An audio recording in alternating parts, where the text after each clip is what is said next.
And the truth is, trust is either growing in your relationship or it's eroding. We're either intentionally building and maintaining trust between us by showing up predictably, being open, and establishing justice, or trust is slowly diminishing, and if it continues to diminish over time, it could disappear altogether. It's one or the other. It's really not ever standing still. Welcome to the Blended Family Coaching Show, where you'll discover how to move your step family from just surviving to truly thriving.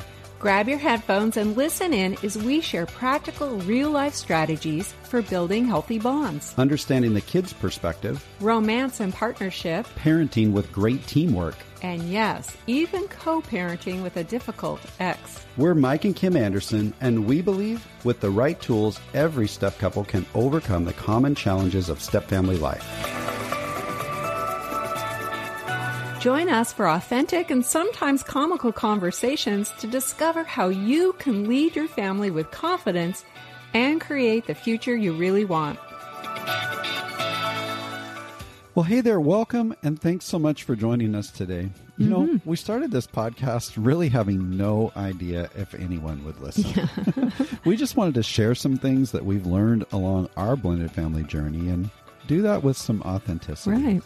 We figured that if our story could help others avoid some of the common pitfalls that most step couples experience, then we'd be happy. Yeah, absolutely. Yeah, you know, the response actually has been more overwhelming than we expected. We continue to receive encouraging feedback through your emails, connecting with you for some free coaching calls, and of course, through the ratings and the reviews that pop up. Yeah. Now, if you haven't left a rating or a review over on Spotify or Apple Podcasts, we'd really appreciate you doing this. And I also know that some of you share the podcast with your friends over on Facebook or Instagram or wherever your social media hangout is these days. And we just want to say thanks for that. Yeah, definitely. You know what? We recently celebrated over 100,000 downloads of the show. Woohoo! And every month there just seems to be more and more people finding the show. Yeah. Like each month it seems like our download rate's going up. And so we simply want to bring value, and we want to do that in an authentic and a vulnerable way. Yeah. Now, the more that we connect with couples for calls and coaching, we realize that more support is needed. While the podcast seems to be valuable, we know that it can be challenging to implement some of the healthy strategies and the tools just by listening to the podcast. Right. So we're working on some exciting new ways to help support you and offer even more personalized support. But I got to be honest, our schedule is packed. Yeah. So we're going to try out a new rhythm here on the show for a while. We've been releasing a new episode every single Tuesday. Plus, since November, our Simple Step bonus content has been dropping every Friday. Right. So you can imagine that takes a bit of work to research, develop, record, and publish every single week. And It's a lot. it is. And honestly, our bandwidth is pretty thin. So for a while, we're going to change that up a bit and start shifting to releasing a full episode every other week and a simple step on the weeks in between. We anticipate this is going to help us to gain a bit of time and energy to develop some new, even more effective ways to support step couples practically and personally. And we're excited to be moving in that direction. We are. Yeah. So we're going to share more details in the coming months. But in the meantime, we'd love to hear from you. You're welcome to share any feedback at mikeandkimcoaching.com/share or leave a rating or a review or just send us an email. We'd love to connect with you. Okay. So enough about the announcements and some of the changes. What do you say we hop into today's episode? Yeah, let's do that. You know, it's really easy for most of us to stay really focused on one aspect of our relationship the majority of the time, and that's love. Oh, I love love. Yeah.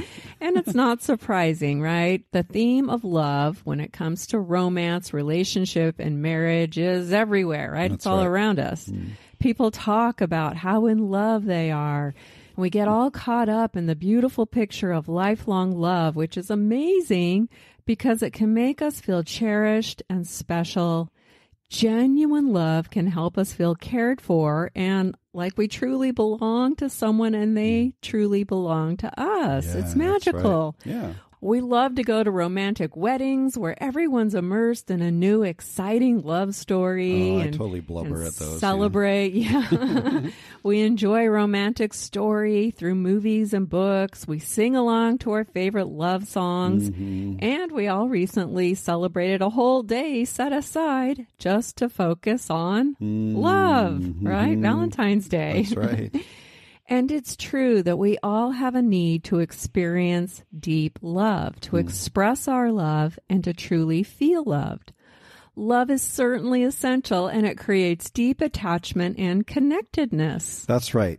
But you know what? The truth is, the Beatles got it wrong when they sang "All You Need Is Love," right? All you need is love. Dun, dun, dun, dun, dun. Yeah, exactly. Well, look, love is so important. And like you said, it is amazing. But by itself, love is not enough to sustain a lasting marriage. Trust is also an absolute essential if you're to experience a lasting, fulfilling relationship. Trust is equally as important as love because without trust, we can't experience safety. Right. And for many blended couples, trust might be even more critical than love because underneath it all, trust answers that question, am I safe? Right. If I feel safe in my relationship because trust is experienced, then I can lean into the relationship and fully engage. But if trust isn't established and I'm not sure that I'm safe in the relationship, then pretty naturally I'm going to tend to move away, maybe isolate or try to protect myself from my partner. And that's not going to build our relationship. No. Yeah. And the reason trust is often even more critical than love for blended couples is because many of us have experienced violations of trust in our previous relationships. Yeah, big time. One of the main reasons I divorced my former spouse was because I could no longer live with someone that I could not trust. And there were many violations of trust throughout our 5-year marriage. And I'll be sharing some of my personal violations of trust and how those past experiences have impacted my marriage to you, honey, right? Oh, I already know about all those. Yeah. But we're going to share it with our that's right. listeners. Yeah. They need to know. You know, we've had to find ways to build trust in our marriage over the years. And as you work through some of your ghosts from the past, or as we like to call them touchy triggers and irrational influencers. Right.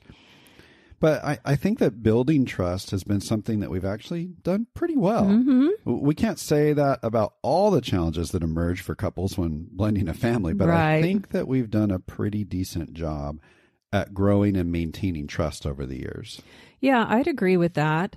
But the reality is, I did come into our marriage with a lot of baggage and reservation when it came to marital trust. That's true. And while we've managed to grow and maintain trust pretty well, it came with a lot of hard work. That's right, yeah. And what's interesting is that only in the past 4 or 5 years have we been able to really articulate what is needed to experience trust in our marriage through some training that we did down at Pepperdine University for our Relate Strong coaching that we now offer. Yeah. What we learned is there are 3 basic elements for building and maintaining trust in marriage and in creating safety. And it's funny that when we learn them, we realize that a lot of the work that we did in previous years to invest in our marriage through counseling and implementing practical strategies, these were really the basic building blocks that we were putting in place in order to experience trust and safety with each other. That's right. Even when we were having a hard time seeing eye to eye. So let's unpack those 3 things today and share how we infuse these elements into our marriage and how you can do the same. Yeah, let's do that. You know, the first element needed for trust to exist is predictability. We need to know that our partner is going to show up in a positively predictable way consistently over the long haul. And the research around this is pretty clear. 90% of the time, we need to experience the steady reliability of our spouse. 90%. 90%. We need to know that they're going to respond to us and come through for us in a way that's supportive and that gives us a sense of safety. Right. It's predictable. Now, the other 10% of the time is where we're going to need to extend grace to our partner because they aren't perfect. And the reality is that all of us are susceptible to our reliability kind of faltering from time to time. But overall, we need to know that at least 90% of the time, our partner's attitudes and behavior is predictable.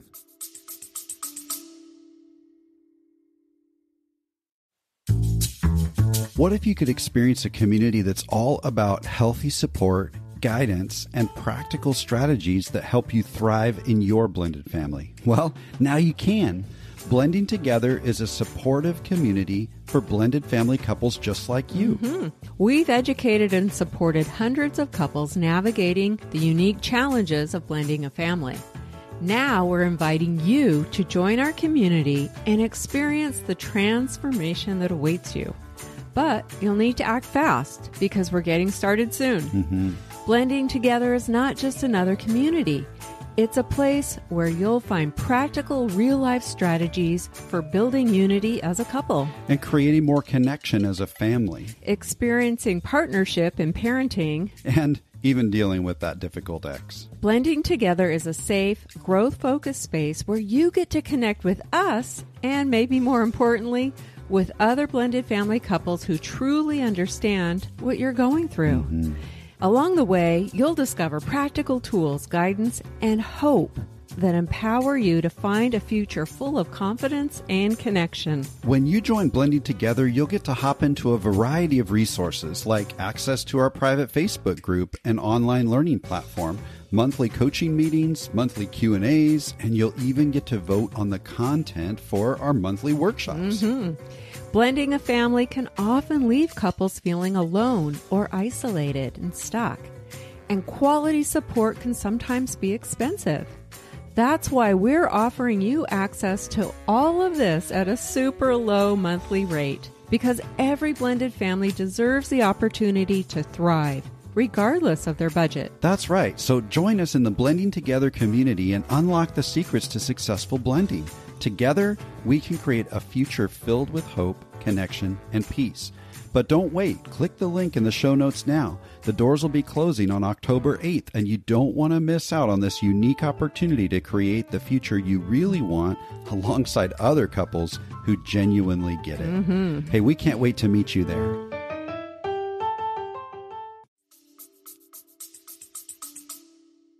Now, the opposite of predictability is unpredictability. Hey, yeah. Listen to these words that describe unpredictable behavior: erratic, impulsive, fickle, unstable, unreliable, flighty. Yeah. Now, chances are we've all experienced people in our lives who respond these ways, and being around those people can make us feel really unsafe. Yeah, it's kind of uncomfortable. Yeah, we don't know what to expect, and we can't really trust them. There's always a question mark in our mind. And this creates a relationship of instability where fear and insecurity take over, which makes it impossible to fully trust and experience safety in the relationship. Yeah. So let me just share an example of how this kind of behavior played out in my previous marriage. In general, my former spouse wasn't all that mindful of how his behavior affected others. And he kind of lived by the motto, I'll do whatever I want. And if you don't like it, that's your problem. So one night we decided we wanted to have some ice cream. Oh, I like ice cream. Now, we lived about 20 minutes from the nearest store. So he volunteered to make the drive and pick up some ice cream for us to enjoy. But after an hour had passed and he still hadn't returned home, I wondered if something had happened. So what you need to know is this was like 25 years ago, before everyone had cell phones. Yeah, so you didn't have cell phone. I didn't have a cell phone, neither did he, and I didn't have any way to reach him. So another half hour goes by, and I start to worry. And once 3 hours had passed and he still hadn't showed up, I got really frantic. I was on the phone calling the local police and the hospital. I was imagining him dying in a ditch somewhere, and we didn't have a second car, so I couldn't even go out looking for him. I was emotionally distressed. I felt confused, helpless, afraid, and I was filled with anxiety. Sure. Finally, after being gone for over 4 hours, he came waltzing in like everything was all right with the world. And apparently everything was right with his world because he chose to stop in at the bar and do some drinking and socializing before picking up the ice cream. And of course, he didn't feel any need to communicate with me. Wow. So as you're telling this story, I'm hearing that there's a lot of difficult emotions under all that. Absolutely. Yeah. You know, you were worried, distressed, anxious. You probably felt confused. I think you used that word. Hopeless, obviously afraid. Right. I'm not so sure that's actually a place of emotional safety. Exactly. This is just one story. This wasn't an isolated error in judgment that could kind of just be chalked up to that 10% of the time we might not show up in a positive, predictable way. Okay. I could tell you many, many more stories about how unpredictable life was in that marriage.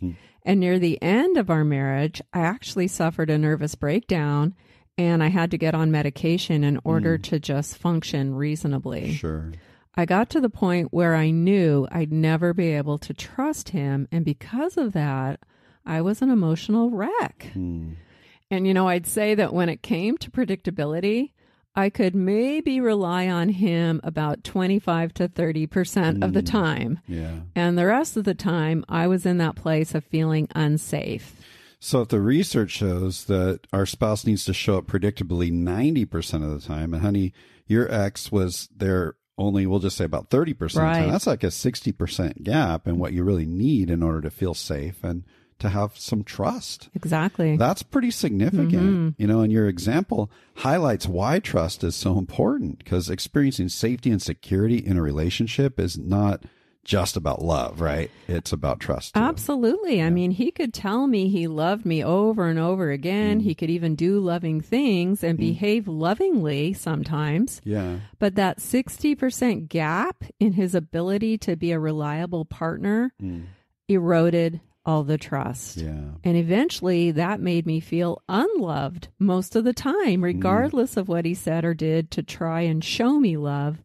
When the trust was gone, I no longer believed that he truly loved me or that he had my best interests at heart. Yeah, they're really intertwined. So predictability is absolutely critical in building and maintaining trust. And honey, you made a comment earlier that trust is an area where we've done pretty well in our relationship, but I can think of some times when I actually didn't really show up in a very predictable way. Sometimes my emotions got the best of me when things were stressful, and I tended to resort to anger and sometimes even control, which can feel pretty unsafe, I'm guessing, and unpredictable. Yeah, there have been seasons when I didn't feel safe with you, when you'd experience that stranded stranger dynamic and you reacted in ways that eroded trust. Yep. And we've talked a lot about that on the show. But I also came to realize that when you reacted with anger and got controlling, that you were really reacting to our difficult dynamics.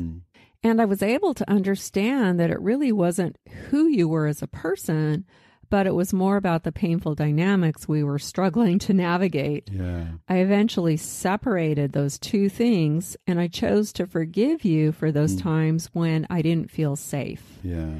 But overall, if I had to put a percentage on the last 21 years, I'd say that you've definitely hit the 90% mark, even though we have gone through some challenging times when I wasn't sure if I could trust you. Well, I'm actually really glad to hear you say that, because when I look back on certain seasons, I think that I was more around that 50 to 60% mark. Maybe. So maybe in the good years, maybe I've been able to hit like 97 or 98 to kind of balance it out. Right, right.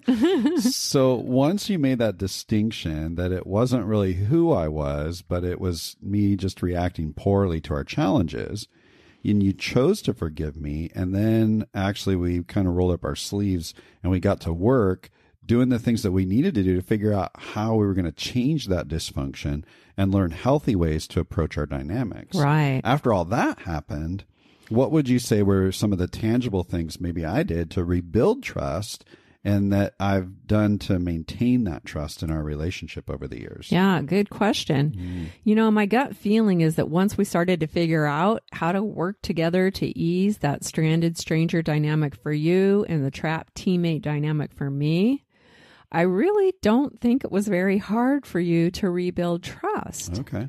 because part of your true character is integrity. And that's something that attracted me to you early on.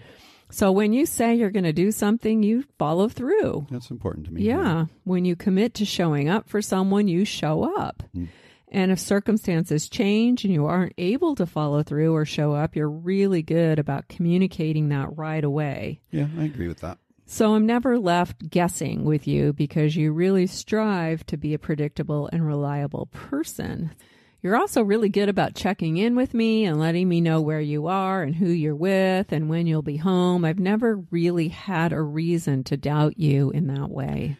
Yeah, I agree. That's a part of how I'm naturally wired. But what I hear you saying is that trust was rebuilt pretty easily once we started to handle our dynamics and our emotions, certainly better than we were before. Is that right?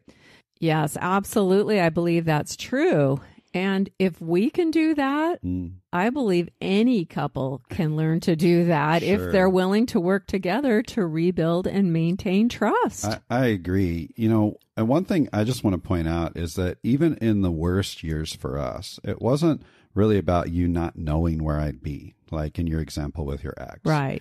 Even when we weren't getting along, I really never went missing or didn't show up when and where I was supposed to. In fact, I might have over-communicated that kind of stuff because I knew that that would be an emotional tripwire for you based on your previous experiences. But that wasn't really hard for me because it fits my natural wiring. My major struggle with predictability was really around controlling my emotions and curbing my angry outbursts when I felt unloved or unsafe. Yeah, you had to work really hard on being able to treat me gently and kindly, even when you were triggered or feeling angry about something. Yeah. And the truth is, I also eroded trust with you as the trap teammate when we'd make agreements around parenting my daughter Annika, and then I didn't follow through. Right. That's not predictable behavior, and I know that made you feel unsafe in many ways. And so I also had to rebuild trust with you because I think for a while you were unsure if I'd actually be able to follow through with our agreements. Is that right? Oh, yeah, that's true. You know, and that's a great example of how this issue of trust shows up in so many areas of marriage. Everything from picking up the groceries you said that you were going to grab on your way home to being where you said, you know, you'd be with who you said you'd be with and following through on parenting agreements like you just alluded to. Yeah, it goes on and on. Yeah. And it's not always as extreme as the story that you shared about your ex taking off for 4 hours and you just not knowing what was going on. Right. Trust permeates through many aspects of marriage and family life over time in the big things and in the small things. And it's either building or eroding trust. You know, we're doing one or the other. Yeah. So let me ask you the same question, honey. What tangible things did I do to rebuild and maintain trust? Yeah, well, I think early on you started acknowledging when you deviated from our agreements and you started owning it and actually apologizing to me. You know, something that really eroded my sense of predictability with you in these dynamics was those times where you'd be kind of flippant about changing our agreements without discussion. You were like, what's the big deal? Right. When to me it was a huge deal. You know, one minute you seemed to agree with me, the next minute you were doing something different and it didn't seem to matter. Right. But over time, though, you started talking to me before making some kind of a change to our agreement or a plan. And to me, that felt really respectful and it helped me to feel stable and secure. I wasn't caught off guard with unpredictable changes. Right. You didn't feel left in the dark. Right. And this wasn't, you know, in every little thing. It really wasn't a control thing for me, but it was around a larger parenting decision that maybe we had made or agreed on together, or sometimes money decisions that we had made and that you deviated from. Right. And we really struggled with predictability in that area, both financially and in parenting for quite a season. Right. But you've worked really hard at being consistent and communicating with me in order to build that trust. Yeah, that wasn't easy. I really do think that if we hadn't taken the steps we did to resolve our issues and rebuild trust, that we wouldn't have made it. I think so, yeah. If trust had continued to erode, our love and commitment would have dissolved as well. I really think so. Yeah, I agree. You know, and experiencing each other as predictable was critical for us to experience safety with each other. So 90% predictability is an essential piece of what we all need to build and maintain trust. Now, if you're listening and you want to try to kind of gauge your own predictability within your relationship, you might consider asking your spouse a couple of questions. It's going to take a little courage, and you need to really stay in a curiosity mindset where you can listen without reacting. Right. But if you've got that courage and you really want to step in toward this, maybe ask your spouse, hey, if you had to put a percentage on how often I show up for you in a reliable, positive, and predictable way, what percentage would it be? Now, if your spouse gives a number that's under 90%, don't freak out. Nope. Just maybe ask them a follow-up question like, hey, well, from your perspective, what tangible things might I do to increase that number and make you feel a little more safe and secure in our relationship? Right. Just find it. You're kind of on a fact-finding mission, right? And then, again, just listen without getting defensive, really trying to hear what they say and consider what it would look like to take some practical steps toward meeting those needs. Trust me, over time, this can really help to build trust. And as a result, your partner's probably going to experience more trust and likely feel more loved and more cared for. Right. So I would encourage you to dig into that one a little bit. Find the courage. Yeah. All right, let's talk about the second element we all need to build and maintain trust, and that's openness. The reality is that secrets kill intimacy. Yeah. If there are secrets between us, then I'm always going to wonder what it is that I don't know about you. Our intimacy will be limited if openness doesn't exist. Yeah, that's really good. And, you know, when we talk about openness and secrets, we're not necessarily talking about blatant dishonesty or lies, although those are certainly going to erode trust, right? But what we're really talking about here is being open and honest with your heart. You know, a few weeks ago, hon, you told a story about how hard it was for you to be honest with me about what happened inside of you when I did that drive-by touching and how it was impacting you emotionally. Right. That was hard. Yeah, you were afraid of being vulnerable because you didn't want to hurt my feelings about it. You knew I didn't mean any harm by it, but yet it was harming. Yeah. Right. I wanted to avoid conflict. Yeah, for sure. But the truth is your silence was actually hurting me, and it was hurting us even more than just talking about it and moving through it. Absolutely. Yeah. So when we hold back our true feelings, we're holding back our true selves. Because honestly, I was oblivious of what was going on with you, honey. I continued with my drive-by touchings, and that caused you to withdraw from me. And because you were withholding what was really going on for you, I couldn't understand what the problem was. Right. And that lack of openness negatively impacted our relationship, and it eroded our trust, really on both sides. Yeah. Yeah. That was back in episode 127 when I shared that. And we'll put a link in the show notes if you want to check it out. Yeah. And we talk a lot about the value of vulnerability and openness here on the show. In fact, we did a whole episode on this topic called Is Fear of Vulnerability Keeping You from Loving Your Spouse Wholeheartedly? Yeah. So we'll put a link in the show notes to that episode as well. And if you haven't already listened to it, we encourage you to do that because vulnerability is critical, not just in building true intimacy, but also in building and maintaining trust. Totally. You know, we worked with a couple a while back, and they were really struggling with trust because all throughout their early dating season and as they got married and set up their home together, the wife was really agreeable to whatever they talked about, whatever the husband might suggest. Right. When it came to making big decisions or small ones, didn't really matter. She just kind of went along for the ride with whatever he thought was best. And they seem to be in full agreement around everything from their finances to what kind of furniture they're going to have and all of that stuff and how they'd each contribute to the household, even things around parenting decisions with each of their sets of kids. He'd make some suggestions of what he thought was best, and she'd just, yeah, okay, that sounds good, and go along with whatever he suggested. Right. So early on, there seemed to be very little conflict. It felt like there was an abundance of common ground between them, and it sounded kind of like smooth sailing. Imagine what the husband is feeling, thinking, wow, this is great. You know, we're just cruising right along, right? Sure. For a while. Oh, yeah. Okay. Until she started to pull away from him. Their relationship became distant, and by the time they reached out to us for help, the common ground seemed to have almost disappeared and they were at each other's throats. Yeah. Why? Well, the wife described it this way. In the beginning of our relationship, I was just a yes gal. I agreed with whatever he wanted because I didn't want to rock the boat or argue. Yeah. At first, I didn't think it was a big deal, but as time went on, I started to feel resentful.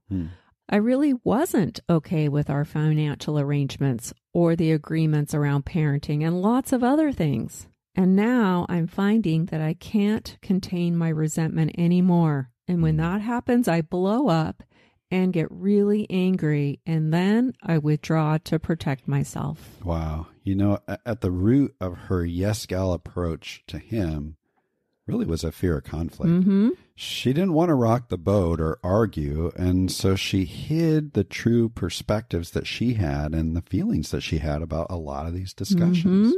She was unable to be vulnerable and open with him. And even though she believed at the time that she was actually helping the relationship by just trying to keep the peace, in reality, her lack of openness was eroding trust. That's right. And this is how her husband described their relationship. I just can't understand why she gets so angry now. I haven't done anything to deserve this.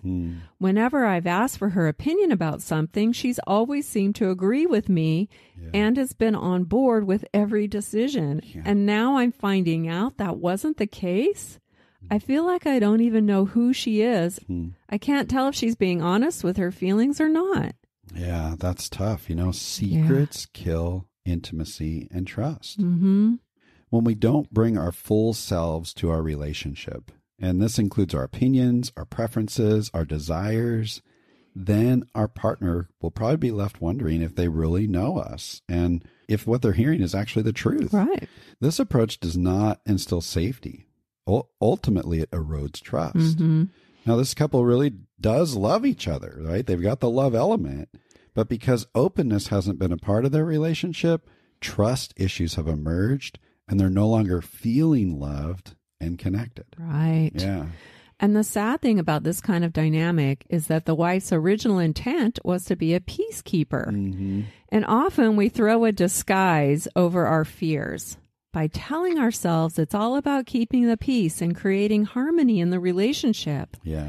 But there's a big difference between peacekeeping and peacemaking. For sure. If you're holding back and avoiding openness because you think that avoiding conflict is a loving thing to do, you're probably setting yourself up to experience some trust issues with your spouse later on. Right. And if you want to understand more about how you can avoid unhealthy peacekeeping and instead become a peacemaker in your relationship in a healthy way, go back and check out episode 108, 3 unity breakers that are detrimental to your connection and how you can avoid them. Yeah, that's great. You know, really early on in our marriage, we decided that one of our family values would be authenticity. We both grew up in homes that were not very abundant when it came to genuine openness and authenticity. Right.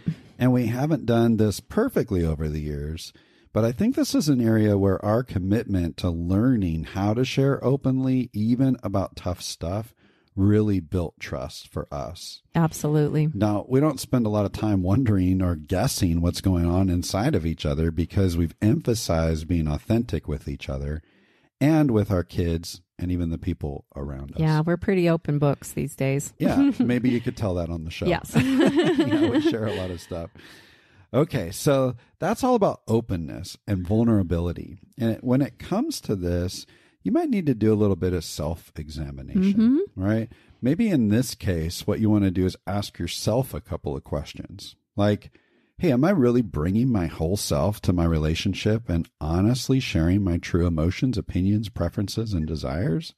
And if not, why? Yeah. Right? Get really honest. Some of you might need to take a walk and think through that, or take a drive. You know, I think a lot while I'm driving. Sure. You might need to grab a journal or something and just start writing out. Or you might need to talk to a coach or a counselor or a really trusted friend where you can just process that and identify, am I really doing this? And if I'm struggling here, why am I struggling? What is underneath it?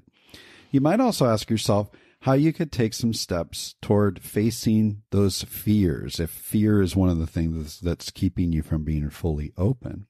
Maybe like the wife that we just talked about, you're fearing conflict. But there are other fears that can keep us stuck as well. Fear of judgment, fear of rejection, fear of disappointing our spouse, or even fear of being fully known. Sometimes it's really scary to be vulnerable. But it's important to identify that underlying fear so that you can learn to face that fear and then openly and assertively communicate with your spouse, which is going to actually increase your openness and ultimately build trust. So maybe your first step is to listen to those 2 episodes that Kim just mentioned and then pick up some new insight and practical tips just from those.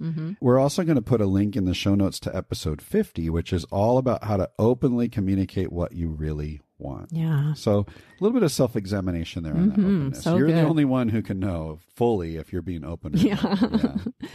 Okay. So to build and maintain trust, we need to be predictable and open. Yep. And there's a third element as well, and that's justice. Ooh.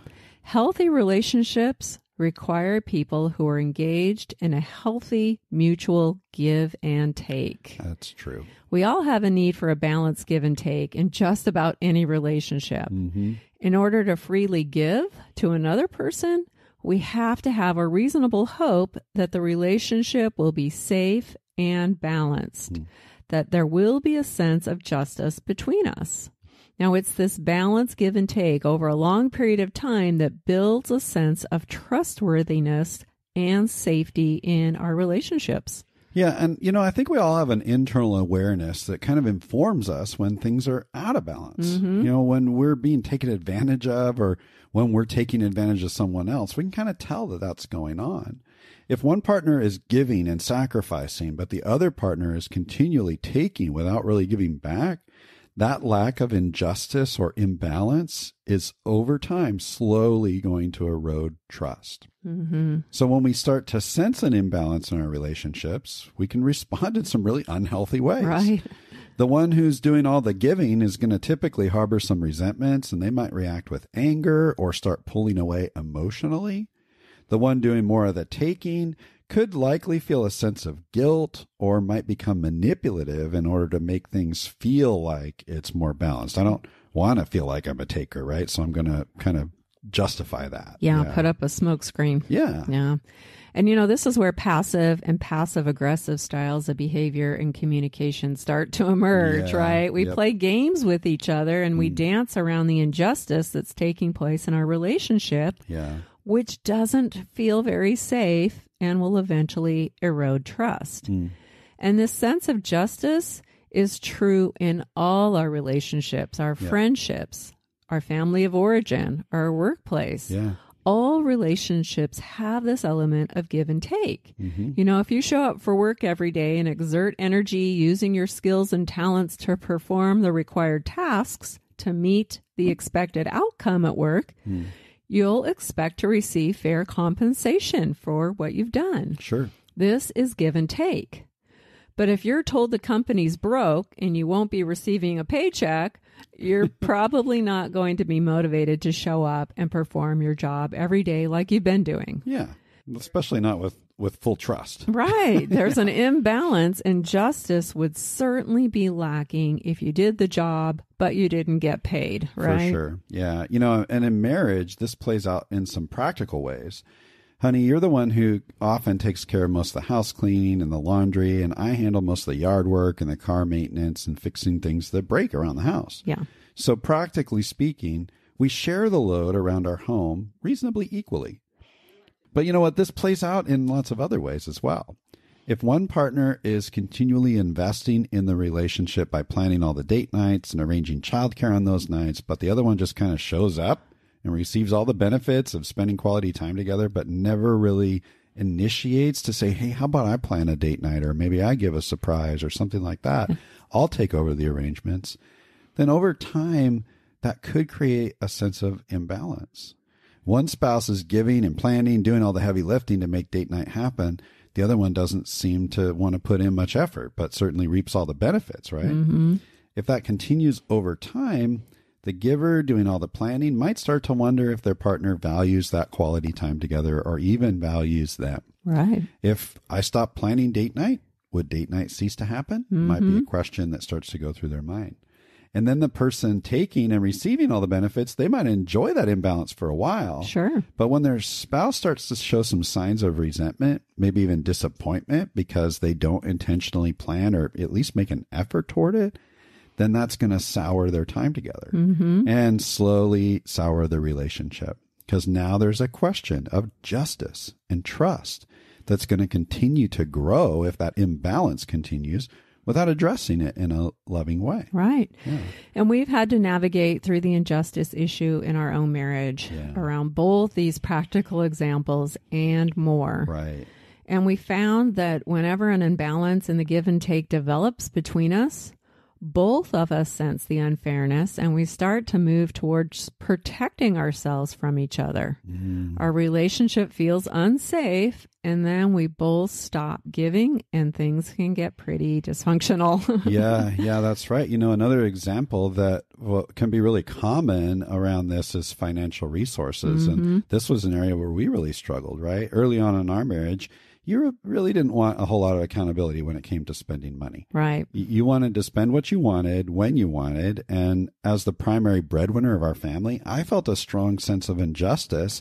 And that led to a lot of mistrust between us. But over time, as we learned about what it looked like to build unity around our money decisions and started working together on a regular budget and goals for our money, suddenly we were starting to get on the same page in this area of our marriage. And that sense of imbalance came into balance. Right. We started making arrangements about how to manage our money, and we started to stick to our agreements. Yeah. And that new balance or justice that exists has created a lot of trust between us. I don't even remember really the last time we had an argument or a struggle over money. Yeah, and it used to be a huge deal. Oh, huge, yeah. And it was really tied to justice. Now, this is not to say that we don't serve and sacrifice for our spouse when we need to. Right. You know, when you're sick, honey, I do the laundry and take care of house cleaning when I need to.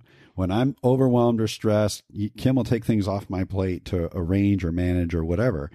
And that in itself is justice because it all kind of tends to work out reasonably equal in the long term. So don't take a rigid approach to building justice, but a loving approach where you're both serving and sacrificing for each other when it's appropriate, because that's going to come up, right? Certainly, yeah. So when it comes to justice in your relationship, you might consider asking yourself a couple of questions here as well.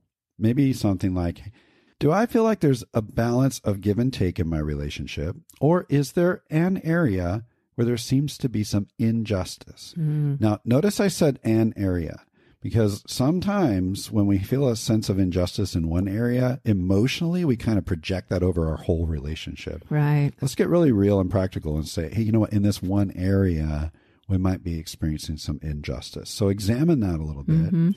And as you examine that, you might ask yourself, am I harboring any negative feelings toward my spouse that might be rooted in an imbalance of justice? Yeah, like resentment. Yeah. And if so, how do I initiate a respectful, loving conversation about that with my spouse? That's really, we need a communication when it comes to injustice. Yeah.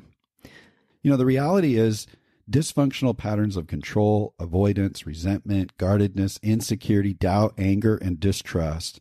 Man, that's quite a list, right? All of that can creep into any relationship when these elements, these three elements start to fade: predictability, openness, and justice. And when that happens, we stop believing in each other because without trust, we simply don't feel safe or valued like we should be. And the truth is, trust is either growing in your relationship or it's eroding. We're either intentionally building and maintaining trust between us by showing up predictably, being open, and establishing justice, or trust is slowly diminishing, and if it continues to diminish over time, it could disappear altogether. It's one or the other. It's really not ever standing still. Yeah, and that's exactly what happened in my previous marriage. The lack of predictability made me feel insecure and suspicious of my husband. He also wasn't very open or forthright with me. He gave what I call a lot of lip service most of the time, and he told me what he thought I needed to hear just to kind of shut me up. But he withheld his true motives, and it got to the point where I didn't know if I could believe anything he said. Yeah. And there was a very strong sense of injustice in the relationship as well. I felt used and unappreciated. There was no sacrificial giving on his part, but I was expected to sacrifice and give and give and give to him. And I share all of this not to bash my ex, but because it's important for us to understand that our previous relationships with untrustworthy people, whether it's a former spouse, a former colleague, or a former friend, these painful experiences from our past will impact our ability to trust in our current situation in life and with our current spouse. For sure. Honey, you came into our relationship with a lot of baggage when it came to trust. I don't know any other way to put that. Yeah, it's true. You'd been mistreated by your former spouse, but also by others, and you'd really incurred some deep wounds that caused you to put up walls of distrust with just about everyone that you met from that point forward. So true. And again, my example is somewhat extreme, but the lack of predictability, openness, and justice with my former spouse eventually did lead to dishonesty and betrayal in our marriage. There was infidelity with more than one woman who I considered to be my friend. Right. So when I came out of that marriage, I didn't trust anyone. I didn't trust men. I didn't trust women. And my sense of self-worth was at an all-time low. So it actually took a long season of therapeutic healing before I even considered dating again. And when I did, trust wasn't an easy thing for me. Yeah. And honey, in the beginning of our relationship, you had to work pretty hard to kind of get me to lower my guard and to start trusting you. Yeah, I think that's true, but that wasn't the hardest piece of our journey. You know, I think issues around trust would come up for us pretty unexpectedly. Things would trigger you, and then all of a sudden we were in a trust challenge. Yeah, I'd agree with that. In those moments when something happened between us, even something innocent or kind of minor, but it would remind me of something really painful from my past. And what we've come to call those now are touchy triggers. Yeah. They would suddenly hit me like a ton of bricks, and that created a lot of irrational influencers that seemed to take me over. Yeah. My painful experiences from the past and those old trust issues were really powerful, and they set us up on a difficult path. I'd get upset and emotionally dysregulated, and I'd shut down. You'd become confused, you'd get defensive, and then healthy communication broke down between us and we'd get stuck. Yeah, it eroded trust. And it's something that we had to work through because it directly impacted that trust between us. Yeah. It took intentionality and effort for us to get to a place of understanding that was actually happening in that moment and start to learn how we could work together to move beyond those old ghosts from your past. But we've been able to do that. We have. And if you're listening to this discussion and you feel like trust in your relationship tends to get hijacked by past experiences, you might want to go back and listen to episode 5, How to Get Over the Hurts and Triggers from Your Past. In that episode, honey, you shared some practical ways to move beyond those irrational influencers that we call it and stay rooted in the current reality. That's right. But for me, I also did quite a bit of counseling. Sure. Not just following my divorce, but also after we got married and those old painful memories and triggers started to create a lot of dysfunction and distrust between us. Right. I got help to work through a lot of that. And that's something we encourage couples to do. Yeah. Find a good therapist and take responsibility for your own healing process from the past negative experiences that you've had, so that you can show up well in your current relationship and work together to grow and maintain trust. Totally. You know, you might even consider reaching out and scheduling a free coaching call with us to find out if our Relate Strong program is a good fit for you as a couple. Yeah. So this whole thing, Relate Strong, it's really transformed how we've been able to communicate and work through a lot of painful issues. Absolutely. Including these areas where we struggle with trust. And we're learning to stay emotionally regulated while we work together to solve problems. Yeah. So if that's something that you want to learn more about and maybe consider investing for your relationship by learning some of these new skills, we'd love to connect with you and just talk about that and see if it's a good fit for you. Absolutely. So we'll put a link in the show notes where you can go right on our calendar and set up a free session. Okay, so we've talked a lot about what we need to grow and maintain trust in our relationship, predictability, openness, and justice. Yep. And we touched on how our experiences with untrustworthy people from our past and how violations of trust can impact our ability to trust our current partner. Yeah, it's all connected. Yeah. And the reality is that none of us are going to get this perfect. We're imperfect people who make mistakes, and we can't be expected to get this right all the time. Right. Now, we've certainly experienced that in our relationship over the years. None of us have it all together all the time. And so we need to understand that forgiveness will also be part of our journey in growing and maintaining trust. That's right. And not just forgiving each other that 10% of the time when we fall short on being predictable, right?